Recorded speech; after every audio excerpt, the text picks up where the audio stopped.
우리 한번 말씀을 읽어볼까요? 제목을 한번 읽겠습니다. 시작. 인생의 계절들. 전도서 3장 1절에서 11절까지 몇 구절 좀 중략하고 1, 2, 8, 10, 11절입니다. 함께 읽겠습니다. 시작. 범사에 기한이 있고 천하 만사가 다 때가 있나니 날 때가 있고 죽을 때가 있으며 심을 때가 있고 심은 것을 뽑을 때가 있으며 사랑할 때가 있고 미워할 때가 있으며 전쟁할 때가 있고 평화할 때가 있느니라. 하나님이 인생들에게 노고를 주사 애쓰게 하신 것을 내가 보았노라. 하나님이 모든 것을 지으시되 때를 따라 아름답게 하셨고 또 사람들에게는 영원을 사모하는 마음을 주셨느니라. 그러나 하나님이 하시는 일의 시종을 사람으로 측량할 수 없게 하셨도다. 아멘. 네. 정말 문학적으로도 굉장히 아름다운 글이고 또 딱 보기도 좀 심오한 이야기로 들립니다. 젊은 날에 제가 도대체 이 말씀을 이해할 수가 없는데 이 말씀에 또 한편 매료되었어요. 그래서 이 말을 정말 이해하고 싶다고 기도했던 시간이 있습니다. 특별히 여기에서 사람이 하나님이 모든 것을 지으실 때 때를 따라 아름답게 지으셨고 또 사람들에게는 영원을 사모하는 마음을 주셨다. 이 말씀이 참 저를 매료했어요. 제 마음을 사로잡았어요. 영원을 사모하는 마음을 주셨다. 때를 따라 모든 것을 아름답게 하신다. 이게 무슨 말인가? 여기서 영혼을 사모하는 마음을 주셨다라는 말을 원어로 보면 영혼을 사모하는 마음이 아니라 우리의 내면에 영원을 주셨다라는 뜻입니다. 우리의 내면에 영원을 주셨다. 우리 안에 있는 영원, 이것을 혹자는요 우리의 영혼의 다이아몬드다 이렇게 표현합니다. 우리의 영혼의 다이아몬드다. 우리 안에, 우리 내면에 진짜 가치 있는 다이아몬드를 주셨다는 겁니다. 그런데 그 다이아몬드를 발견하는 과정이 이와 같다는 겁니다. 사랑하고 미워하고 전쟁하고 평화하고 노고하고 애쓰고 이 모든 이 모래시계에 떨어지는 모래처럼 우리의 삶의 이야기들이 흩어지고 쓰러져 가면서 그 속에서 뭐예요? 그 모래 속에서 우리의 영혼의 다이아몬드를 찾아가게 된다는 이야기가 되는 겁니다. 이 모든 시간의 이야기들, 우리는 그 시종, 그 모래가 어떻게 흘러가는지 알 수 없지만 여기서 우리가 알 수 있는 건 이거라는 겁니다. 그 모래 속에서 다이아몬드를 발굴해야 된다는 겁니다. 즉 우리의 영혼 속에 있는 영원을 발견해야 한다는 겁니다. 우리는 실패의 시간들을 비극이라고 말합니다. 헤어지고 늙어가고 상실하고 이 모든 시간들을 슬픔이라고 합니다. 그런데 삶의 진짜 비극은 헤어지고 늙어가고 잃어버리고 실패하는 게 아니라 삶의 진짜 비극은 그 모래가 쓸려나가는 같은 시간 속에서 다이아몬드라는 영원을 캐내지 못하는 게 진짜 비극이라는 겁니다. 그게 진짜 슬픔이라는 겁니다. 그게 진짜 실패라는 겁니다. 이 모든 모래처럼 쓰러져가는 시간과 삶의 희노애락들을 결국 아름답게 만드는 것은 그 모래 사장 속에서 다이아몬드를 발견하는 일이다 라고 말하고 있는 것입니다. 어떤 사람의 모래성은요 초가집처럼 초라할 수 있습니다. 어떤 사람의 모래성은요 궁전처럼 화려할 수 있습니다. 그러나 우리의 모래성이, 시간 속에는 모래성이 궁전처럼 화려하든 초가집처럼 초라하든 그것은 성공과 실패가 아니라는 겁니다.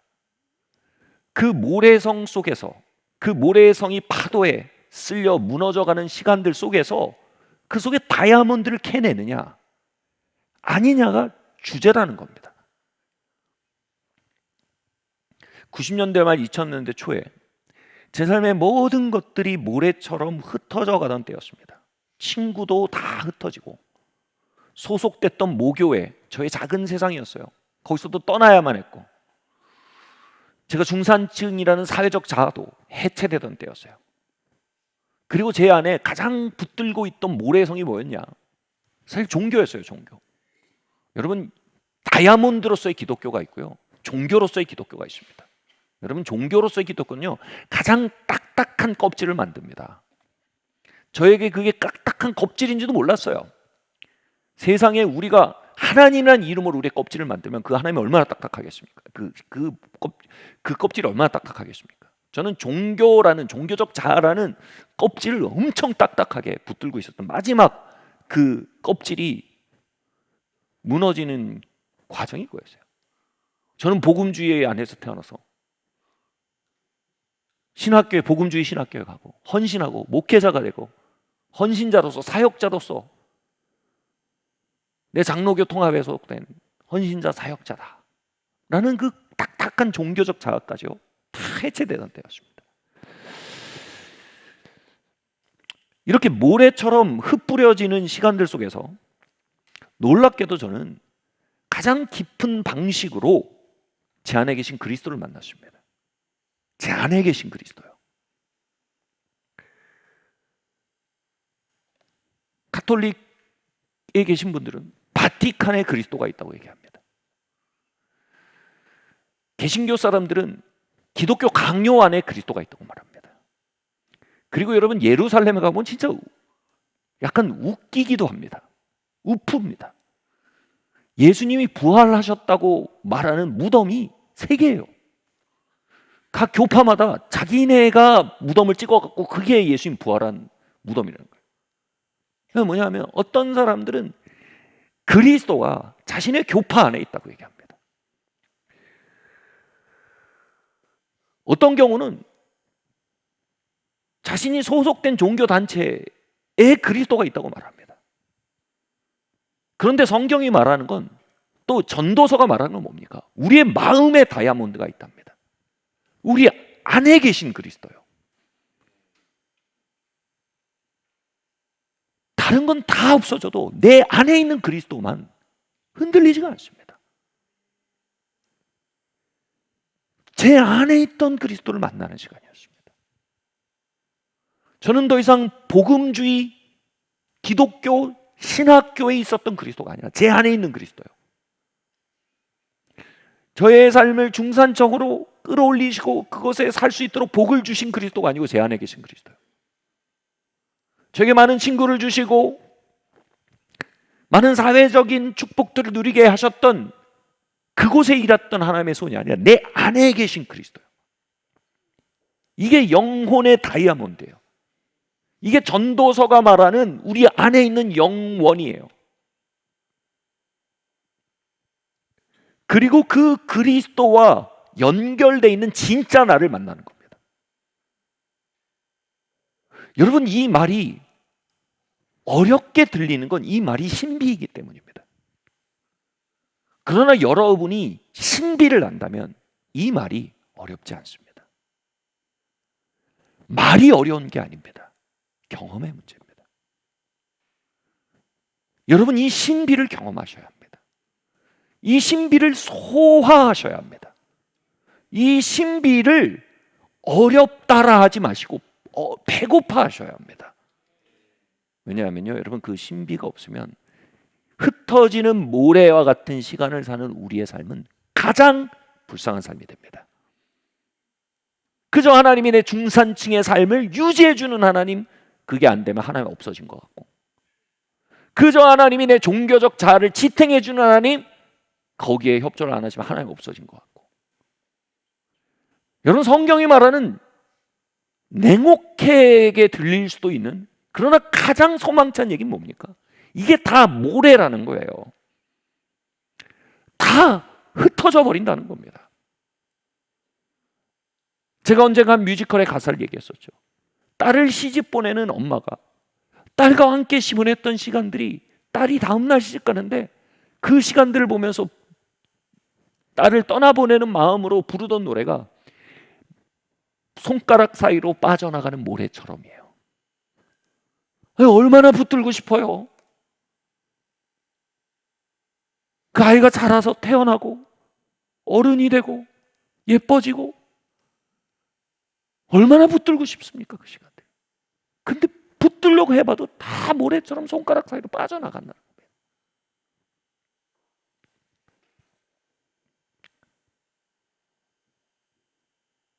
그렇게 꽉 움켜져서 모든 모래가 빠져나가고 손을 펼쳤는데 아무것도 없다면 그게 실패인 거예요. 근데 거기서 다이아몬드를 움켜쥔 순간 우리는 그 모래 모든 게 빠져난 것에 대해 감사하기 시작할 겁니다. 그 모든 모래를 결국 잃어버린 것에 대해 우리는 찬양하게 될 겁니다. 그리고 내 삶은 영원을 발견하는 모래사장에서의 탐구였다 라고 말하게 되는 것입니다. 성경은요, 이 모래가 흩어지는 것 같은 시간을 사는 우리에게 어떠한 방향으로 항해하고 우리를 경영해야 하는지 보여주는 최고의 지혜서입니다. 여러분 안에 있는 영원을 여러분 만나셔야 됩니다. 여러분 안에서요, 그 신비를 발굴하셔야 합니다. 그리고 그 신비가 진정한 우리의 삶의 보상임을 아셔야 됩니다. 아멘. 죽음을 맞는 사람들을 돌보는 일이 호스피스죠. 이 호스피스로 평생 살았던 캐슬린 다우링 싱이라는 사람이 이렇게 말했다고 합니다. 보통의 정신과 그 망상은 임사체험에서 죽는다.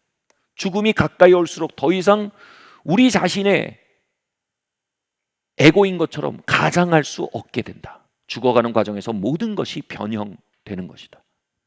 조금 난해한 것 같은 이 말을 다시 말씀드리면 우리 모두가 이해를 해야 합니다.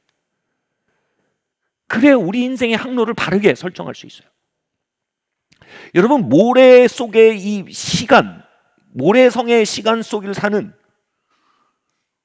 우리가 그 안에서 그냥 그게 전부인 것 같죠. 그 안에서 내가 모래성으로 막 3층 집을 짓고 살면 난 부자고, 모래성으로 초가집을 살고 있으면 나는 가난한 사람이고, 모래성으로 막 명문대를 다니고 있으면 나는 똑똑한 사람이고, 모래성으로 내가 가방끈이 짧은 것 같은 세상 속에 살고 있으면 나는 사회적 약자고. 이게 뭐예요?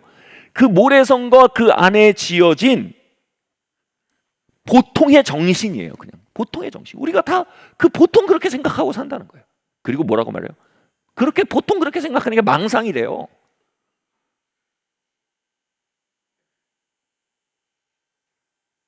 여러분, 말씀이라는 것은요, 교회라는 곳은요, 이 사실을 반복하여 부딪히는 곳입니다. 그 보통의 정신과 그 보통의 정신이 일으키고는 망상의 모래성을 발견하고, 또 뭐라고 얘기합니까? 그것이, 그 모래성이 흐트러져 내려지고 그 안에 있던 우리의 모래 같은 자아가 흩어지는 일을 뭐라고 합니까? 죽음이라고 합니다. 죽음이요. 여러분, 죽음과 신비는요, 쌍둥이에요. 죽음과 신비는 동전의 양면이에요. 여러분, 믿음의 신비가 뭡니까? 유물론자의 죽음에는 신비가 없습니다. 믿음의 축복은 뭡니까? 믿음 안에 있는 죽음에는 신비가 있습니다. 아멘.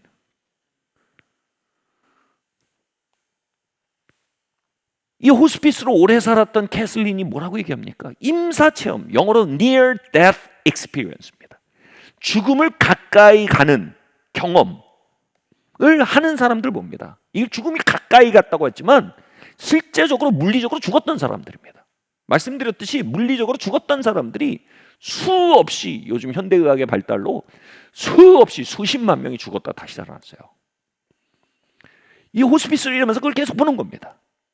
그러면서 near death experience, 죽었던 사람, actual death라고 또 얘기해요. 실제로 죽었다가 다시 돌아왔던 사람들의 공통점을 뭘 발견하냐면, 이 사람들은 그 시간 속에 모래사장 속과 모래성과 모래성 속에 있는 지어진 보통의 정신, 그 안에 그것이 자기라고 생각하는 자기, 그리고 그것이 일으키는 거대한 망상, 이 모든 것에 대해서 뭐라고요? 페이크다라고 여기기 시작하는 겁니다.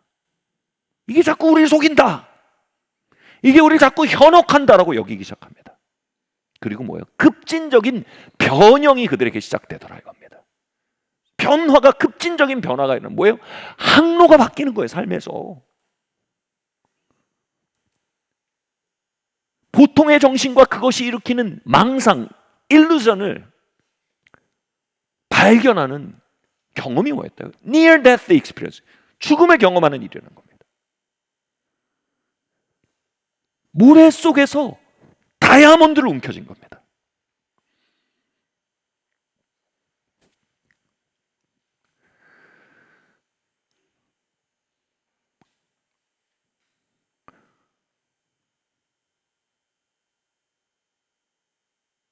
우리가 어떤 동네 살고 어떤 차를 타고 어떤 곳에 속했고 어떤 정도의 돈을 가졌고 어떤 정도의 회사를 다니고, 이게 뭐예요? 보통의 정신이 만들어내는 모래사장 속의 모래성입니다.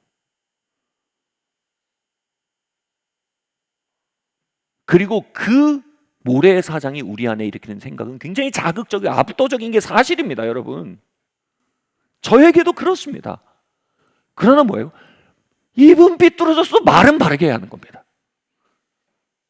말이라도 바르게 하면 우린 저기서 어디로 가야 하는지는 알게 됩니다. 우린 그 압도적인 세상과 그것이 일으키는 강력한 딜루전, 일루전, 망상 속에 살고 있습니다. 그런데 그 망상에 실금을 내고 그 모래 성에 실금을, 균열을 일으킨 일이 뭐라고요? Near death experience, 임사체험이라고 합니다.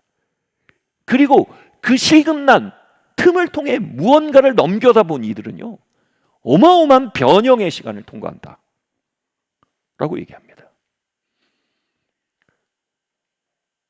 즉 그 실금이 가는 시간을 통해 그들은 다이아몬드를 얻은 겁니다. 일전에 말씀드렸던 일이지만 한 목회자가 임사체험을 합니다. 의료사고로 죽음을 경험하고 몇 시간 만에 살아납니다. 그리고 거기서 경험한 그 시간 너머의 세계, 그리고 거기서 경험한 시간 안에 갇혀있던 망상으로 가득한 자신의 자아가 아니라 실제로 그 영혼에 속한 자기를 만난 이 목회자가 몇 시간 만에 다시 살아납니다. 그리고 결코 이전과 같이 살 수 없게 됩니다. 할렐루야. 이게 뭐예요? 신비입니다. 우리 같이 한번 말해 봅시다. 하나님, 저에게 신비를 열어주세요. 여러분, 신비는요 뭐 보고 막 듣고 이런 게 아닙니다. 신비는요 껍다구가 벗어지고 알맹이를 보는 게 신비입니다. 자꾸 뭐 보고 듣고 막 이런 거 광신이에요, 잘못 가면. 제가 여기서 말하는 신비는 뭐예요? 진짜 알맹이를 알맹이로 보고 껍다구를 껍다구로 보는 일입니다. 자, 근데 이분이 이렇게 돌아오고 나서 그의 신비의 경험은 뭐예요? 결국은 자신이 얼마나 사랑하고 사랑을 얼마나 이해했고 얼마나 사랑의 삶을 살았느냐가 삶의 알맹임을 거기서 보게 됩니다. 갑자기 제 핸드폰이 말을 하기 시작하네요. 죄송합니다. 그리고 돌아와서요, 그것으로 항로를 설정해서 걷기 시작합니다. 그분의 이야기를 궁금했던 우리 분이, 존 목사님이 줌으로 그분한테 콜을 해가지고 인터뷰를 했대잖아요. 그 일을 통해서 그분이 하체를 잃었어요. 죽었다 다시 살아났는데 이 몸은, 이 하체가 살아나지 못했어요. 그래서 휠체어 신세를 평생 지게 된 거예요. 그래서 존 목사님이 이렇게 말했어요. 당신이 이 일을 통해서 휠체어를 평생 타게 됐는데 당신 그 일로 인해 억울하지 않습니까? 그 의료사고와 병원에 대해 원망이 없습니까? 그러니까 천만에요. 그 일은 제 인생에 있었던 최고의 사건입니다. 와우. Near death experience, 죽음에 근접하는 일, 그것이 그에게 최고의 사건이었다.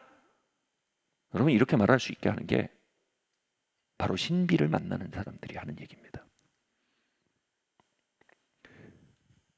여러분, 이 이야기는요, 나이 들어 죽음을 앞두고 있는 분들의 또는 질병을 몸에 안고 시한부 생활하는 분들을 향한 소망만이 아닙니다. 여러분.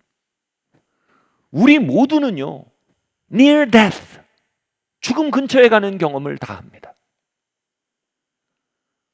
삶이 무너져가는 일이 near death입니다. 성경은 그것을 죽음이라고 부릅니다. 그리고 실제적으로요, 종교학적으로나 심리학적으로도요, 인간이 야 죽다 살았어 말할 때 그게 진짜 임사체험입니다. 언제 죽다 삽니까? 내 뜻대로 안 될 때, 빈손으로 걸을 때, 그때가 하나님의 때. 주가 일하시네, 주가 일하시네. 제가 공부를 충분히 안 했을 땐 이거 그냥 정신승리다. 인생이 어려우니까 그냥 그때 주가 일하신다라고 그냥 말하고 으쌰으쌰 힘내자 이런 얘기인 줄 알았어요. 그게 아니에요. 공부를 깊이 하고 성경을 깊이 볼수록 여러분, 모든 신비는요, 죽음을 통해서 열립니다. 이건 필연이에요. 동전의 양면입니다.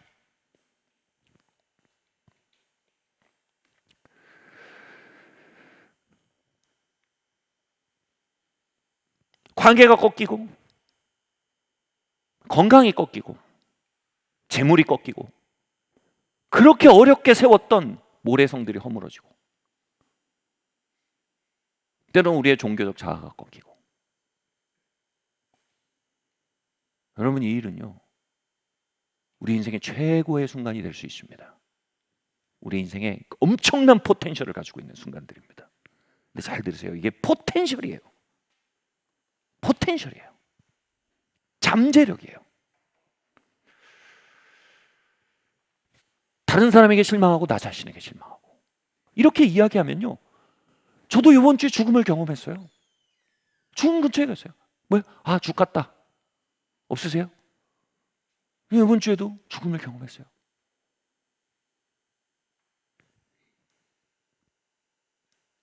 근데 이게 우리의 삶의 최고의 것, 우리의 삶이 시종을 할 수 없대요. 전도서에서 말하잖아요. 근데 이것을 그 모든 때를 아름답게 하는 게 뭐라고요? 그 속에서 우리 안에 두신 영혼을 발견하는 기회가 될 때 이 모든 것이 아름답게 바뀐다는 거예요.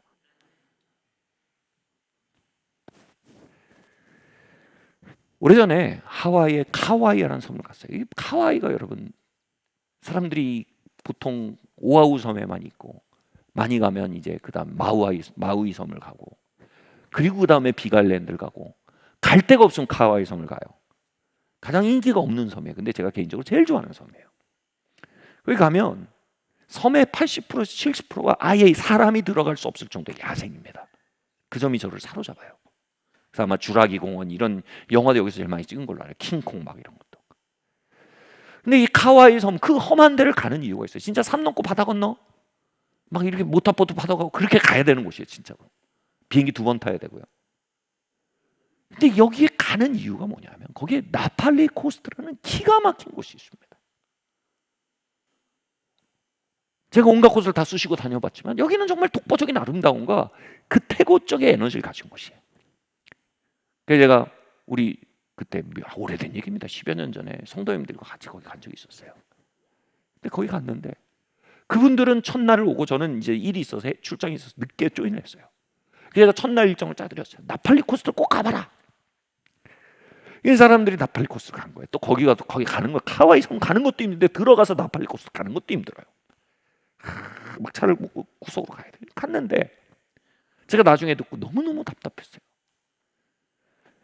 제가 그때 그분들이 계실까 봐 조심스럽긴 하지만 이 나팔리 코스로 들어가는 길이 마지막에 그 섬의 끝에 있습니다. 섬이 한 바퀴 돌아갔고 이렇게 돌아갔고 끝에 있어요. 그냥 외통수에 있어요. 데드엔드.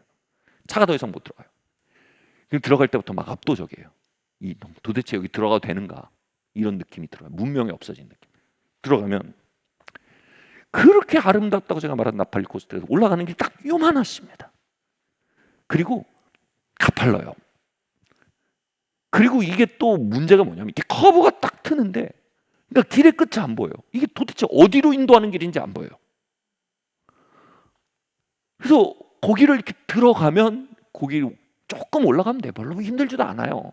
뭐 힘들지만 죽을 정도는 아니에요. 그래서 탁 틀면 이제 절벽 산책로가 여기서 펼쳐지면서 이쪽으로는 태평양이 쫙 펼쳐지는 겁니다. 그리고 깎아지는 절벽이 천하의 절경이에요.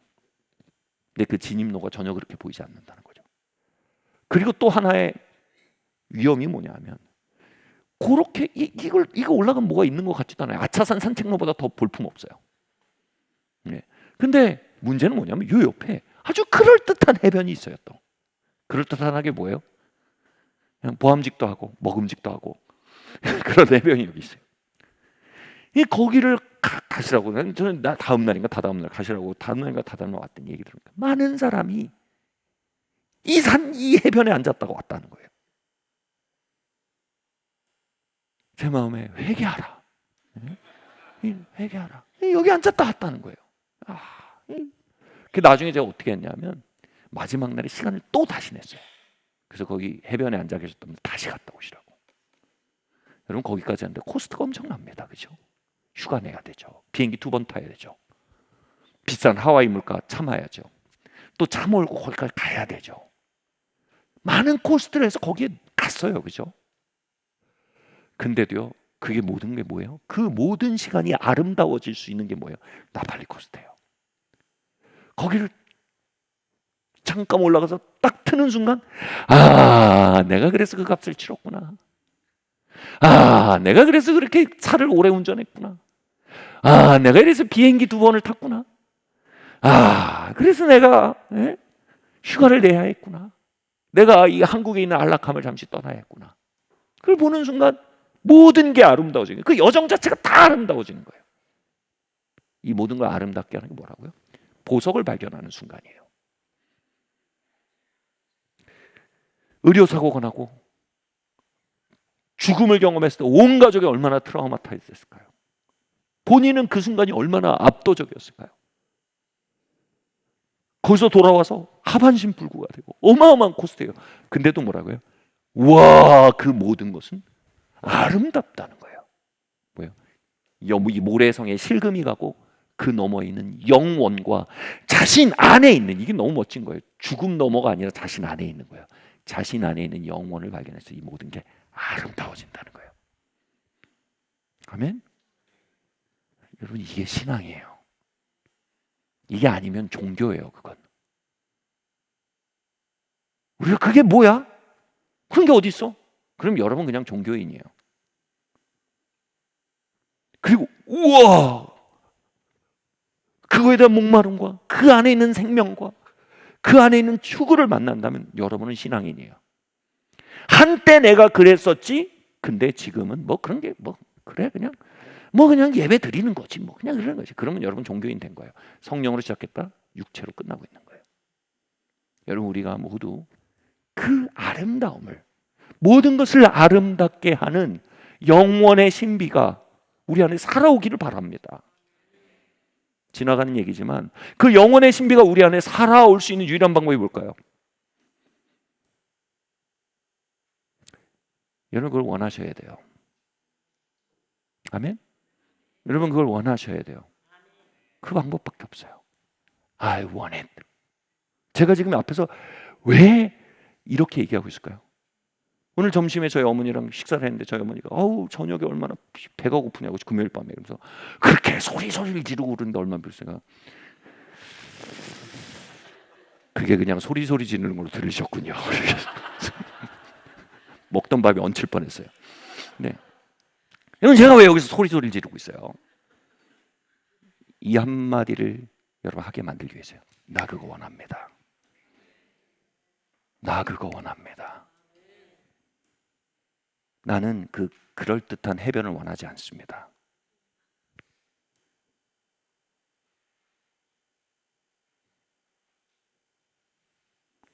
주님은 영원이란 나팔리 코스트를 향해 가장 인기 없는 성 같은 카와이, 야생, 사람 살아도 돼? 여기 더 가도 길 있을까? 이런 곳에 우리가 near, 가까이 가게 하십니다. 아멘. 근데 I want it. 나 그거 원해가 왜 중요한지 아세요? 그 좁다란 오솔길에서 누가 그걸 겁니까? 나는 나팔리 코스트를 원해 라는 사람이 그걸 오르는 겁니다. 난 그런 거 있는지도 모르겠고 그런 거 뭐 그냥 여행 비즈니스가 만든 거고 그냥 난 그냥 해변에 있다가 뭐 다 그런 거지 삶이 뭐. 여러분 신앙이라는 게 있는 상태에서 삶이 다 그런 거지 뭐 이렇게 해버린다는 게 진짜 위험한 거예요. 뭐 믿음 생활 그런 거지. 이건 뭐야 벌써 종교가 들어온 거예요. 여러분 어떻게 그 신비가 주는 바이탈리티, 그 생명력이 연결돼 있다면 신앙생활 다 그런 것이라고 말하면 벌써 끝난 거예요. 종교인이 된 거예요.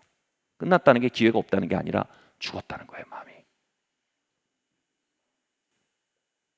여러분 안에 그 바이탈리티가 돌아오길 바랍니다. 그 생명력이요. 그게 뭐라고요?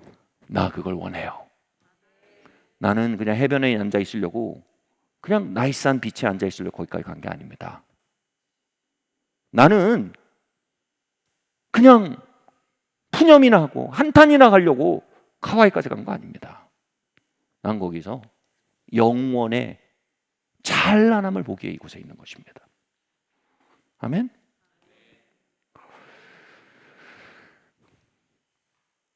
여러분 인생 여정은 우리 영적 여정을 표현하는 단어가 항상 journey예요. journey. 영적 여정, journey. 그러니까 영적인 길 자체를 journey라고 해요. 그러니까 인생은 여행이에요. 우리의 삶은 여정이에요. 그리고 우리의 삶 속에서 무언가를 잃어가는 값으로 치르는 그 모든 것들은 무언가 더 큰 걸 얻기 위해서임을 성경이 말해요. 이걸 굉장히 쉽게 말하면 모든 고통의 뜻이 있다는 말을 우리는 너무 쉽게 사용하는데 그 뜻의 깊은 것은 이거였어요. 모든 것은 때를 따라 아름다워지게 우리에게 주어지는 거예요. 뭐예요? 그 시간 속에서 뭐예요? 우리는 신비를 만나도록 초청받고 있는 거예요. 바꿔 말하면 뭔지 아세요? 우리가 거기서 고 오르막을 오르지 않고 그럴듯한 비치에서 뭉개고 있으면 우린 그 모든 여정을 헛되게 만드는 거예요. 난 누구고 여기는 어디고 난 여기서 뭘 하고 있는가? 왜 여기 있는가? 회의감이 우리의 삶을 덮어버리는 거예요.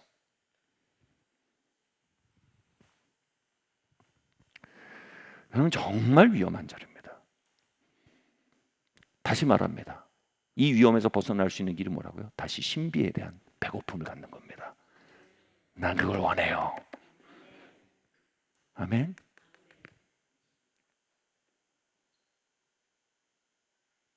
저에게 또 다른 near death experience가 있어요. 죽음 근처에 간 경험이 있습니다. 제가 무릎 연골을 사진을 찍으면 70대 무릎 연골이라고 산에 오르지 말라고 의사 선생님이 얘기를 합니다. 그런데 저희 그 목회팀이랑 제가 설악산에 갔다가 천불동 계곡이라고 아세요? 단풍이 졌는데 처음에는 그냥 그 비선대라고 있어요. 그냥 아주 나이스한 그냥 이런 평지예요.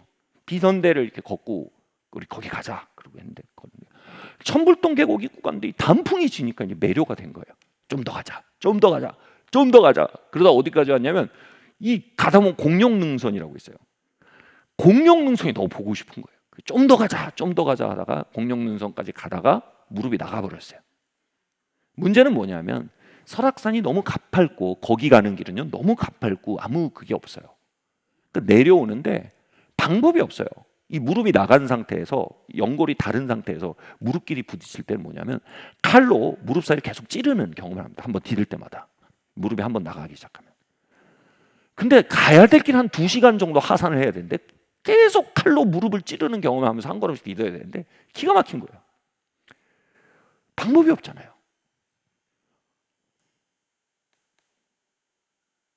그런데 일정 시간 한 30분 정도 계속 걸어가는데 뭐 한 걸음 한 걸음 되는데 미치겠더라고요. 근데 거기서 제가 아주 신비로운 경험을 했어요. 어마어마한 위로가 여기서 터지는 거예요. 여기서 터지는 거예요. 무릎은 너무 아파 죽겠는데 여기서 위로가 막 터지는 거예요. 저 그거 알아요. 스트레스 호르몬 코르티솔이 높아지면 보상을 위해서 도파민이 같이 터지면서 순간적인 하이를 느끼기도 해요. 저 그거 아는데 그거 아니에요. 그거보다 더한 무엇이었어요. 여기서 뭐가 평안이 터지는 거예요. 걷는데 알겠어. 무릎이 너무 아픈데 그 무릎 아픈 게 30이면 여기서 터지는 건 300인 거예요.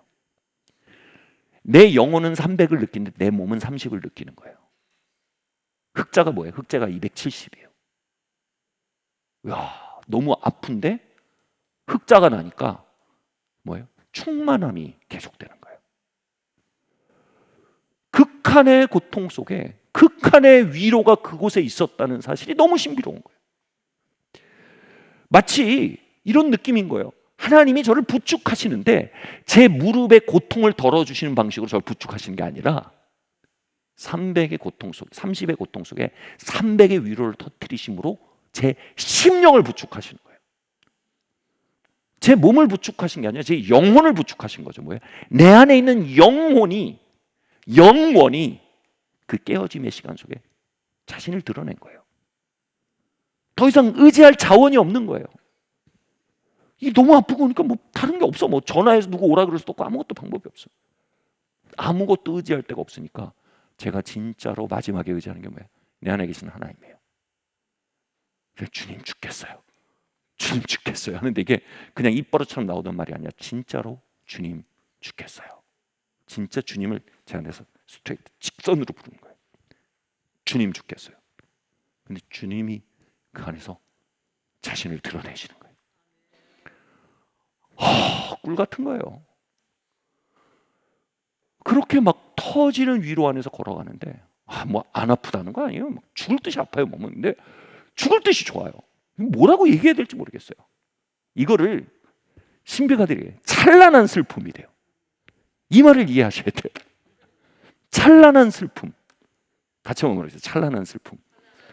슬퍼요. 근데 그 안에 뭐가 같이 터져요. 그게 찬란해요. 그 삶의 진짜 원로들의 특징이 뭐예요? 찬란한 슬픔을 이해한대요. 찬란한 고통인 거예요. 아파 죽겠지, 좋아 죽겠지, 단풍은 졌지. 나중에 이제 천불동 계곡이 끝나고 비선대가 이제 마지막 구간이거든요. 이제 청평지가 내려가면서 제가 이제 영혼을 그렇게까지 의지하자도 되날 단계가 딱 오니까 목마름이 내려간 거죠. 그 신비가 조금씩 약해지고 고통도 같이 약해지는데 제가 너무 아쉬웠어요. 다시 올라갈 뻔했어요. 천불동 계곡. 근데 그때 정말 주님과 깊은 대화를 할 수 있었어요.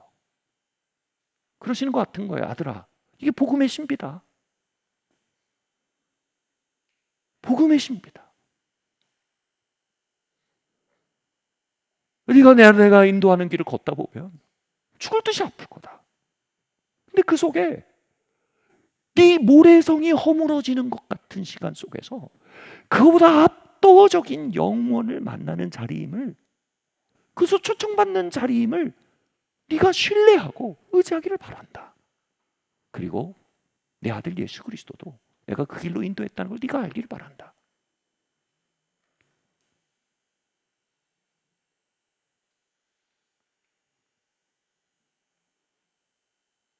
그 대화 직후에 제가 한 3, 4년을 죽음을 경험하는 시간을 통과했어요.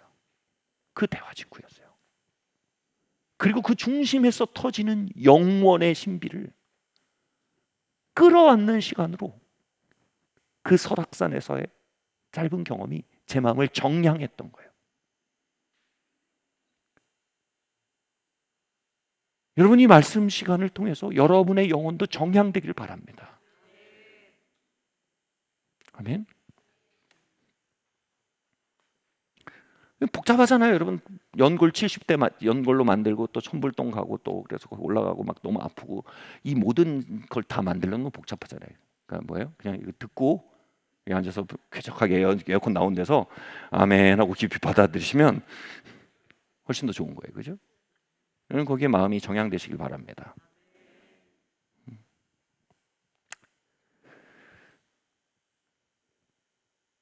마태복음 27장 34절 말씀 함께 읽어볼까요? 시작.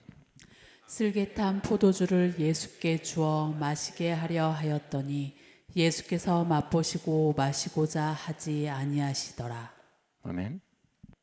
이 예수님이 골고다, 설악산이 아니라 골고다를 오르실 때. 그리고 십자가에 못 박히기 전에 이 로마 군병들이, 사람들이 그에게 몰약탄, 그 쓸개를 탄 포도주를 줍니다. 이게 뭐냐면, 쓸개 탄 포도주가 뭐냐면 마취제예요. 마취제. 너무 극심한 고통이니까 마취제를 준 거예요. 그런데 고통을 둔감케 하는 데는 여러분 언제나 위험이 따릅니다. 이거 정말 여러분 엄청난 제작비가 들어간 한 문장입니다. 여러분, 고통을 둔감하게 만든 데는 엄청난 비용이 따라요. 그 고통 속에 있는 위로에 대해서도 둔감해집니다. 찬란한 슬픔이라고 말씀드렸죠. 여러분, 슬픔으로부터 여러분 스스로를 보호하는 데는 어마어마한 비용이 발생합니다. 그게 뭔지 아세요? 찬란함에 대해서도 여러분 스스로가 격리됩니다. 삶은 슬프고 고통스러울 겁니다. 그런데 그 안에 찬란하게 만드는 무엇이 그 삶을 아름답게 하는 겁니다. 그게 뭐예요? 여러분 안에 계신 그리스도입니다. 그런데 우리의 슬픔이 찬란해지고 우리의 고통이 아름다워지는데 굉장히 중요한 건 뭐냐면 쓸개탄 포도주를 먹지 않는 겁니다. 진통제를 먹지 않는 겁니다. 페인킬러로 영혼을 둔감하게 하지 않는 겁니다. 나팔리 코스토의 진입로에 있는 고통에 대해서 스스로 물러나려 한 모든 선택은요, 나팔리 코스토 안에 있는 찬란함으로부터 스스로를 물러나게 하는 겁니다. 그냥저냥 괜찮은 비치에 앉아서 당장 우리 앞에 삶이 가져오는 슬픔과 고통에 대해서 회피하려 하는 것은요, 그 너머에 있는 찬란함과 위대함과 다이아몬드를 앞에서 우리를 벗어나게 만드는 일과 같다는 겁니다. 예수님은 십자가 바로 앞에서 쓸개탄 포도주를 거절하셨습니다.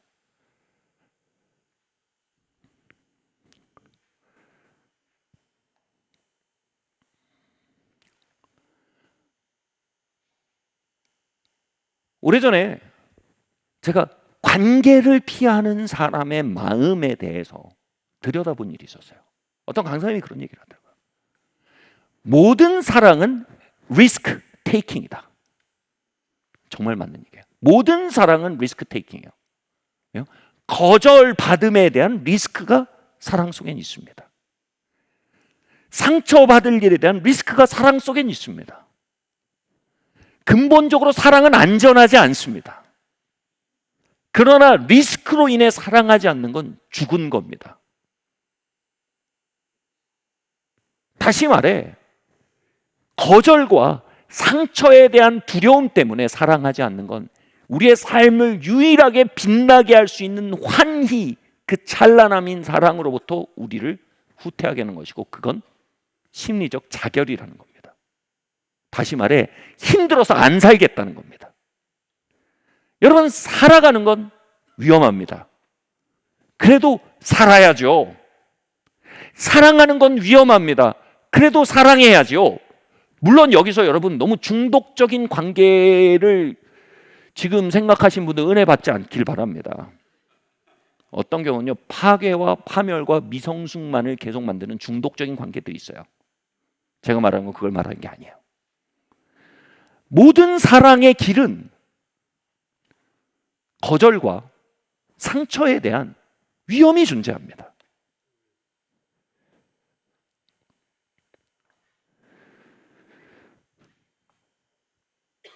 그러나 우리는 그 거절과 상처로부터 우리 자신을 지키려 하지 않아야 합니다.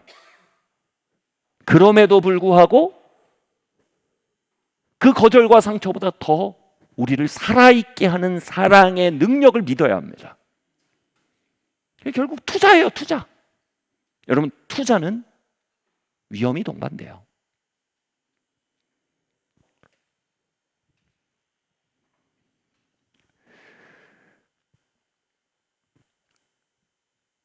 중독물질 중독 대상에 나를 몰아대는 일도 똑같은 겁니다, 여러분. 왜 우리가 중독물질과 중독 대상에 우리를 몰두시킬까요? 우리 스스로를 멍청하게 만드는 게 순간적으로 힘을 주는 겁니다. 그죠? 저도 많이 해봐서 알아요. 순간 우리를 멍청하게 만드는 게 우리에게 힘을 줘요. 스트레스, 뭐 트라우마까지 안 가도 계속되는 삶의 스트레스와 이것에서 우리를 멍하게 만드는 그것이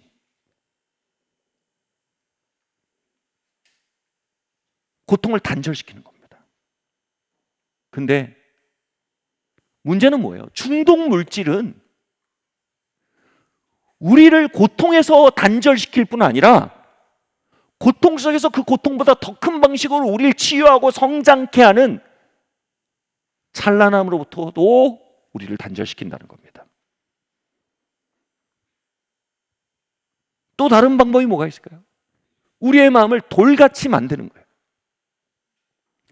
여러분, 삶은 슬프고 아름답고 아프고 황홀합니다. 그런데 몇몇의 어두움으로 인해 우리의 마음을 돌같이 만들면 우리의 마음은 무감각해지고 아름다움과 황홀함도 우리의 삶에서 사라집니다. 여러분, 예수 믿는다는 건요, 삶을 신뢰하는 겁니다. 그런 말 있잖아요. 삶이 그대를 속일지라도. 제가 그 글을 다 읽었지만 예수 믿는 버전으로 얘기하는 겁니다. 삶이 그대를 속일지라도 신뢰하라는 겁니다. 삶을요. 삶이 그대를 속인다는 게 뭡니까? 삶은 우리에게 아픔을 줍니다. 그래도 신뢰한다는 건 뭡니까? 그 삶이 아픔보다 더 큰 치유를 줄 걸 신뢰하셔야 됩니다. 아멘. 끝끝내 우리의 마음을 돌같이 만들지 않아야 돼요. 삶이 우리에게 거절을 줄지라도 그보다 더 큰 위로를 삶이 줄 것을 신뢰해야 합니다. 그 순간 우리는 그 신뢰 때문에 쓸개탄 포도주를 버리게 되는 겁니다. 잠깐 에어컨 좀 켜주셔도 됩니다. 어차피 소음으로 인한 분심과 더위로 인한 분심을 비교보면 뭐 그놈이 그놈인 것 같습니다. 자.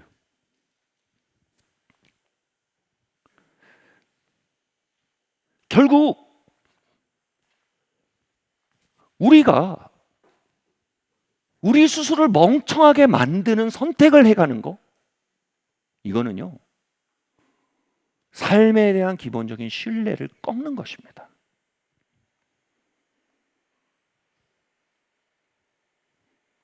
제가 익스텐디드 미팅에서 그 얘기를 했어요. 저희 딸 아이 중에 하나가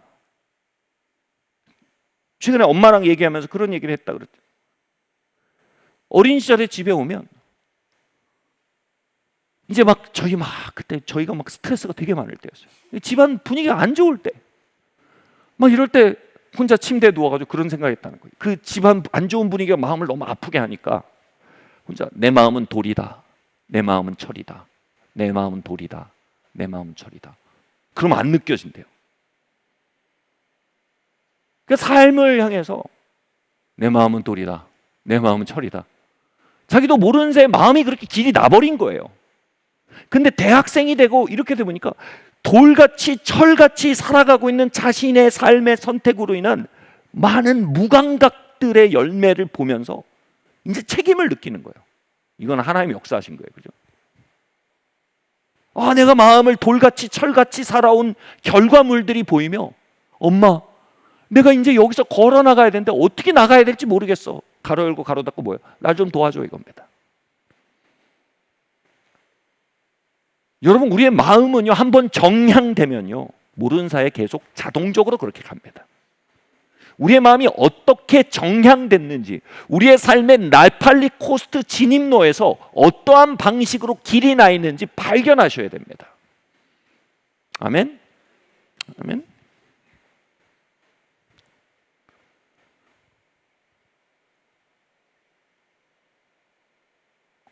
또 다른 딸아이가 그러더라고요.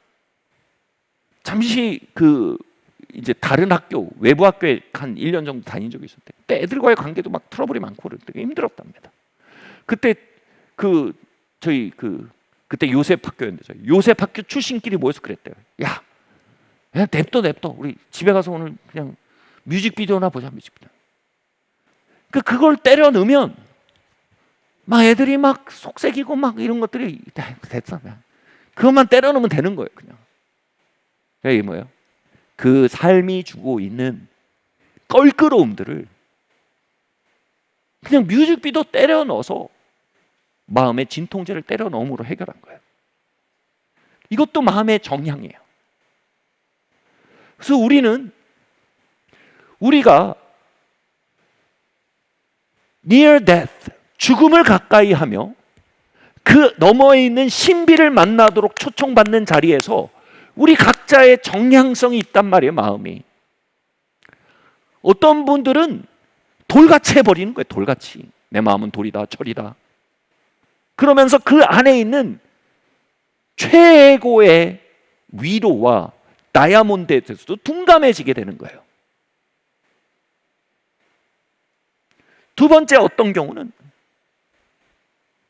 중독 대상으로 자신 안에 있는 마음을 다양한 중독적인 일로 멍청하게 만드는 걸로 마음이 정향됐을 수 있어요. 그 near death, 하나님께서 우리의 삶의 모래의 성이 흔들리는 시간 안으로 우리를 인도하실 때, near, 가까이 인도하실 때 우리가 그 안에서 중독 물질을 때려놓고 중독 대상의 골몰함을 통해서 그 모래 속에 더듬어 찾아가다가 발견되는 다이아몬드에 대해 둔감하게 되는 거예요. 그 안에 있는 성장을 잃어버리게 되고, 그 안에 있는 만남을 잃어버리게 되고, 그 안에 있는 환희를 잃어버리게 되고, 슬픔을 찬란하게 만드는 영원을 잃어버리게 되는 이 중독적 성향이에요.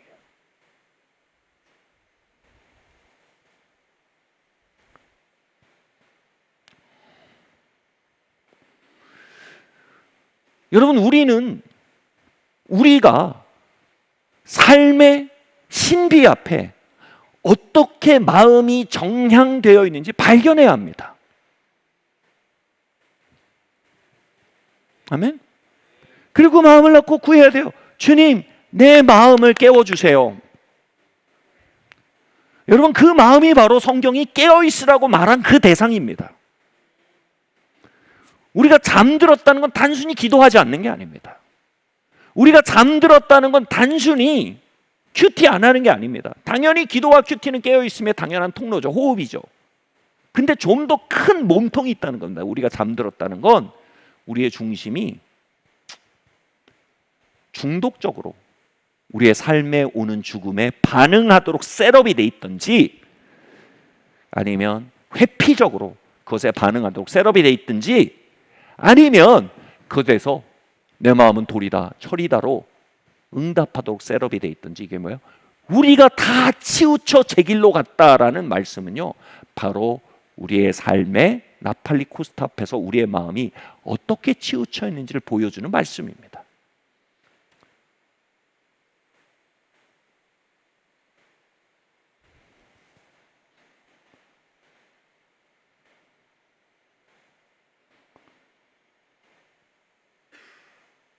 이사야서 말씀 한번 읽어볼까요? 함께 읽겠습니다. 시작. 그가 곤욕을 당하여 괴로울 때에도 그의 입을 열지 아니하였으며 마치 도수장으로 끌려가는 어린 양과 털 깎는 자 앞에서 잠잠한 양같이 그의 입을 열지 아니하였도다. 여러분, 주님이 그분의 인생의 나팔리 코스트에서 그의 마음의 길이 어떻게 나 있는지를 보여주십니다. 그분은 털 깎는 자 앞에서의 양처럼 잠잠하셨대요. 다시 말해 분내지 않으셨대요. 이 분내지 않았다는 건 두 가지예요. 분내지 않았다는 건 분노를 억눌렀다는 얘기가 아닙니다. 여기서 말하는 분내지 않았다는 건 그 안에 있는 하나님의 손을 봤다는 걸 말합니다.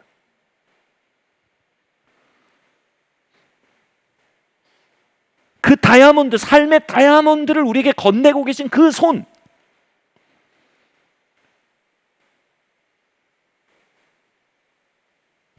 시간을 팔아 영원을 사는 great deal을 향해 우리를 초청하고 있는 그 손,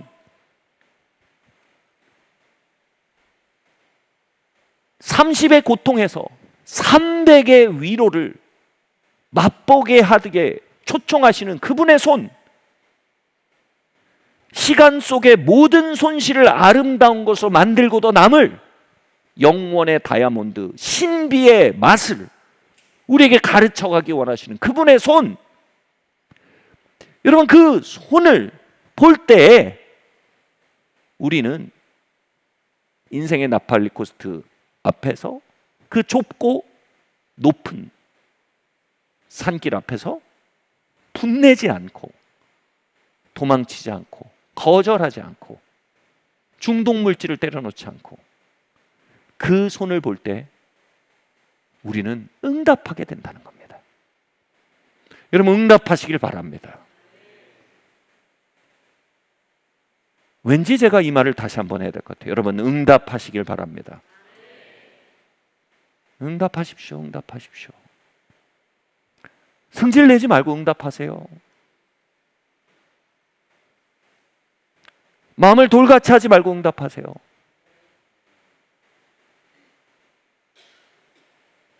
중독의 머리를 박지 말고 응답하세요. 마음의 새로운 정향을 형성해 가세요. 아멘.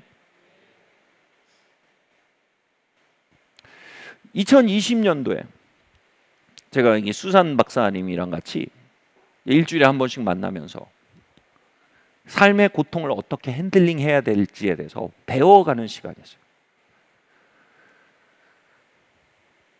오랫동안 저는 이제 저희 딸아이는 철같이 돌같이 만들었는데 제 마음은 얼어붙게 만들었더라고요. 똑같은 얘기죠. 저는 제 고통들을, 왜 음식물 쓰레기 여러분 아시죠? 음식물 쓰레기가 이렇게 두면 처리를 해야 되잖아. 내다 버리는 처리해야 되는데 이거 처리하고 그냥 두면 냄새 나고 그러니까 그걸 뭐예요? 냉장고에 넣어요. 얼려버려요. 그런 것처럼 제 안에 있던 고통들을 제 삶의 다양한 near death, 죽음을 가까이 하는 경험들, 제 삶의 모래사장이 허물어지는 경험들, 모래성이 허물어지는 경험들 속에서 제가 그 속에서 다이아몬드를 찾아내고 다이아몬드를 길어내기보다는 거기서 제가 그냥 그 상태로 동결을 시켜버린 거예요. 다 얼려버린 거예요. 그러니까 제 안에 밀어놨던, 얼려놓았던 이야기들이 그 시간 속에서 자꾸 끄집어내지고 녹이고, 그러니까 다 살아나는 거예요. 느낌이. 그 분노도 살아나고 그 고통도 살아나고 그 심장을 저미는 것도 살아나고 막 살아나는 거예요. 저는 그거 다 얼려놓고 씩씩하게 살면 사나이인 줄 알았어. 그게 사나이가 아니고 돌 같은 마음을 가진 거예요. 그렇게 다 얼렸던 걸 이 수잔 박사님이랑 다 꺼내갖고 하나씩 녹인 거예요. 하나씩. 근데 3년 걸렸어. 3년. 오늘은 이거 꺼내자. 오늘은 이거 꺼내자. 뭐 3년에 다 끝났다는 게 아니고 어느 정도 길이 나는데 3년이 걸렸다. 근데 이거를 막 꺼내니까 제가 막 이게 주일날 월요일 밤에 했거든요. 그분은 캐나다에 있으니까 줌으로 이제 저는 밤 10시, 거기는 아침인데 이렇게 월요일이 너무너무 싫어.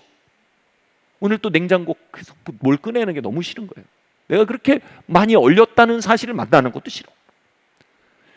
그리고 그게 녹으면서 거기서 올라오는 악취도 만나고 다양한 걸 만나는 게 너무 싫어. 근데 항상 그 일을 어떻게 끝내냐면 얼렸던 것들이 녹으면서 생기는 그 많은 이야기를 압도하는 치유가 거기 있더라고요.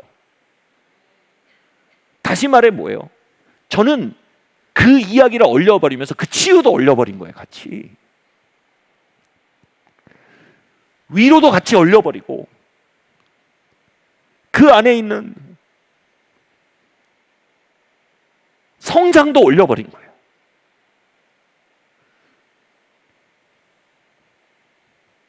그렇게 잘못 갔던 길을 하나씩 다시 마음의 길을 내는데 이분이 이러는 거예요. 나는 네가 그래도 도망가지 않고 이렇게 하는 게 기특하다. 그러면서 이렇게 영어 표현이 너 이 시간 통해서 the other side로 가게 될 거야. the other side. the other side. the other side. 그러니까 우리가 영어 쓰는 입장이면 the other side 하면 확 와닿지만 제가 다시 곱씹게 되잖아요. 그 말을. 익숙하지 않은 표현이니까. the other side가 뭡니까? 여러분 터널 이쪽으로 들어갔다가 다시 한쪽으로 나오면 the other side가 아니에요. 터널 들어서 산 반대편으로 나온 게 the other side예요. 나팔리코스 산길에서 여기 이렇게 올라갔다가 다시 내려와가지고 비치로 가는 거예요. the other side가 아니에요. 여기를 통과해서 지나면 여기서 펑 뚫린 해변을 그 해안 산책길을 만나는 게 the other side예요. 인천공항에서 비행기가 떠갖고 태평양을 지나서 하와이 만나는 게 the other side예요. 저 건너편이란 뜻이죠. 네가 이렇게 하다 보면 삶의 the other side를 만날 거라고 난 생각해라고 수산이 얘기하는데 이런 생각이 들었어요. 정말 이게 내 인생의 건너편으로 가는 길일까? 그럼 오늘 잔도서 말씀이 뭐라고 합니까? 우리의 삶의 모래성이 허물어지는 것들을 모두 아름답게 하는 게 뭐라고요? 우리 안에 있는 영원을 만나게 될 때 비로소 이 모든 이야기가 완결될 수 있다는 거예요. 이렇게 시작된 스토리의 the other side를 만나는 게 뭐예요? 이 모든 것들을 아름답게 할 그 모든 시간의 너머에 있는 영원 다이아몬드를 만날 때 우린 the other side로 나오게 된다는 얘기예요. 그럴 때 우리의 삶의 모든 이야기가 아름다워질 수 있다는 거예요. 그 시간들 속에서 저희가 같이 수산에 얘기하면서 자주 썼던 단어가 뭐냐면 저는 그렇게 느끼는지 몰랐는데 제가 이런 표현을 썼어요. 나는 지난 10여 년 동안 프리즌, 감옥에 갇혀 있는 것 같습니다. 삶의 공회전이 계속되고 있습니다. 내가 이 이야기를 얼려놓은 이야기들이 주로 많이 나오는 게 2000년대, 21세기가 시작되면서 2000년대 초반부터 그때 얘기가 많이 나오더라고요.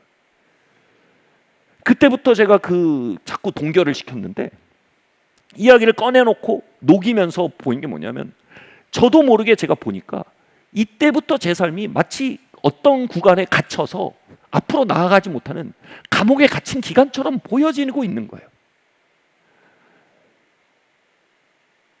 그 이야기 속에서 수산이 한 얘기가 그거예요. 네가 이걸 계속하면 나는 내가 보기엔 너가 the other side로 갈 것 같아 라고 얘기한 거예요. 다시 말해 네 삶의 감옥을 여기서 나오게 될 것 같아 라고 얘기한 거죠.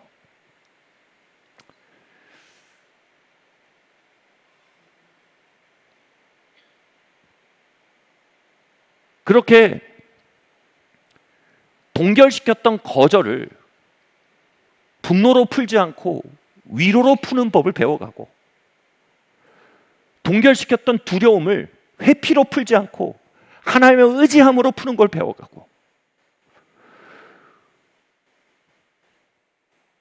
막막함을 회피로 풀지 않고 하나님의 크신 도움을 만나는 자리로 나아가는 것으로 경험해 가기 시작하는 마음의 새로운 정향을 연습하는 몇 년이 통과하면서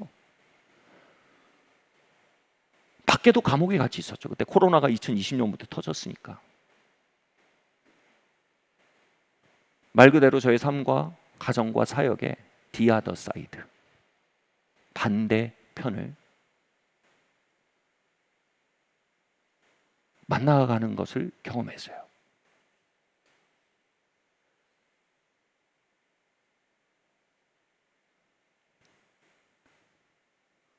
그 모든 모래의 성이 허물어지는 시간들은 영혼으로부터 오는 이야기를 만나는 the other side로 가기 위한 출발점이었어요.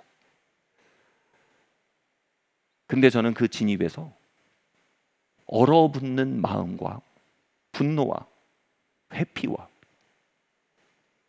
돌같게 마비시키는 일들을 통해서 그 너머로 가지 못했던 거예요. 그런데 밀쳐놨던 것들이 다시 풀어지면서 이 모든 것들을 아름답게 할 다이아몬드로부터 나오는 것들을 조금씩 엿보며 삶의 공회전에서 조금씩 빠져나오는 시간들을 또 경험했던 겁니다. 말씀 맞춰야 될 것 같아요. 사랑하는 성도 여러분, 오늘 저는 여러분의 모래성이 흔들리는 근사체험, 임사체험의 시간 속에 그 모래성과 그 안에 사는 보통의 정신과 그 정신이 가지고 있는 딜루전, 일루전, 망상적인 사고와 세계, 그리고 그 너머에 있는 우리 안에 계신 그리스도, 우리 아름다운 본향, 그리고 그것이 죽어서의 세상이 아닌만이 아니라 신비로서 오늘도 우리의 삶 가운데 곳곳에 침투해서 우리의 삶에 신방하기 원하는 그분의 임재로, 그분의 음성으로, 그분의 치유로, 그분의 돌파로, 그분의 능력으로 만나도록 초청받는 시간임을 발견하며, 그리고 그 죽음을 경험하는 시간이라는 나팔리코스트의 진입로 앞에서 잘못 정향되어 있는 우리의 마음의 길을 발견하고 회피하고 마음을 돌같이 하고 중독으로 둔감케 하고 화내며 거절하고 하나님 뭐 하냐고 따지고, 이것을 모든 것을 향해서 주님이 말씀하시는 이 음성 앞에 우리의 마음을 세우기 원합니다. 깨어나라. 다시 삶을 신뢰해라. 깨어나라. 삶의 시종을 알 수 없으나 너희 안에 내가 영원을 두었고 그 모든 시간 속에 우리의 삶이 영원으로부터 비롯된 삶이 되도록 빚어가고 있음을 받아들여라. 우리가 그 손길을 발견하고 이제 그 손길에 응답하기 시작하고 그 앞에서 주님 내 마음을 깨워주세요. 내 마음을 고쳐주세요. 내 마음에 그리스도가 가지셨던 그 정향성이 생겨나게 해주세요 라고 기도하며, 아멘, 우리의 마음에 산길을 조용히 오르기 시작할 때 그 산길 너머에 있는 다이아몬드 같은 시간들, 신비의 산책들, 그리고 그곳에서 비롯된 하나님이 써가는 이야기와 하나님이 펼쳐가는 역사들을 소망하는 우리 되기를 바랍니다.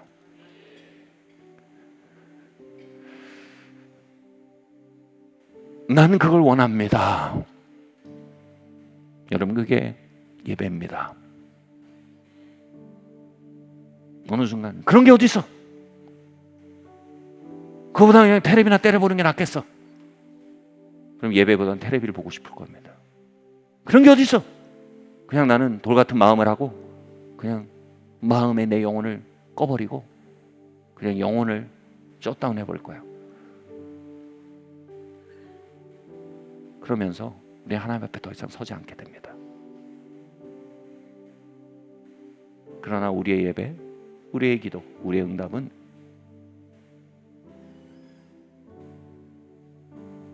기본적으로 이 하나님을 향한 고백을 담고 있습니다. 하나님, 나는 삶을 신뢰하겠습니다. 하나님, 슬프지만 찬란한 슬픔으로 만들 다이아몬드를 저는 제 안에서 발견하기 원합니다. 아프지만 위대한 아픔으로 만들어갈 다이아몬드를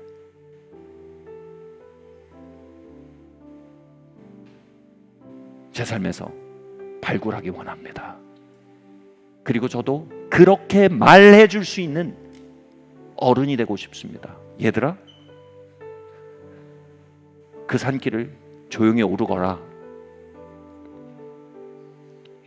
얘들아, 삶이 너를 속여도 삶을 신뢰해야 한다. 얘들아, 삶의 모래성이 흔들릴 때 다이아몬드를 캐내야 한다. 그때 우리가 물려줄 것은 자산과 사회적 지위와 평판이 아니라 우리 영혼 안에 있던 다이아몬드를 물려줄 수 있게 됩니다. 내 안에 그리스도, 영광의 소망, 그리고 그것이 네 안에도 있단다. 아멘. 그 이 시대의 진정한 신비가들을 통해 복음은 오늘도 힘을 얻을 수 있으며, 그의 삶의 진정한 신비가들을 통해 복음은 오늘도 향기를 풍길 수 있으며, 오늘도 세대를 걸쳐 복음은 보화로서 상속될 수 있음을 믿으시길 예수님의 이름으로 축원합니다. 자리에서 일어나